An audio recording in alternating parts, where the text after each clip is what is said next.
కృష్ణపట్నం పోర్టులో కంటైనర్ సేవలు యథావిధిగా కొనసాగుతున్నాయని మంత్రి కాకాణి గోవర్ధన్ రెడ్డి అన్నారు. 4000 కంటైనర్లతో వచ్చిన అతిపెద్ద వెజల్ను మంత్రి పరిశీలించారు. కంటైనర్ టెర్మినల్ తరలిపోతుందంటూ మాజీ మంత్రి సోమిరెడ్డి దుష్ప్రచారం చేశారని మండిపడ్డారు. వేగంగా అభివృద్ధి చెందుతున్న పోర్టుపై అసత్య ఆరోపణలు చేశారని ఫైర్ అయ్యారు.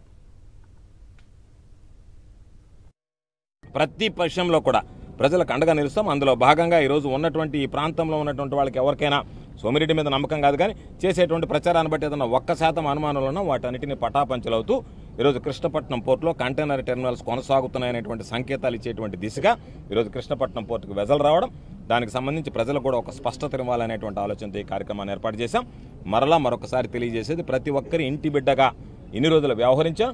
భవిష్యత్తులో కూడా ఏ కష్టం వచ్చినా ఏ నష్టం వచ్చినా ఈ స్థానికంగా ఉండేటువంటి సర్వేపల్లి నియోజకవర్గ ప్రజలకు అన్ని విధాలా అండగా నిలిచి ఏ కార్యక్రమానికైనా ముందుండి ప్రజల కోసం పోరాడతాం.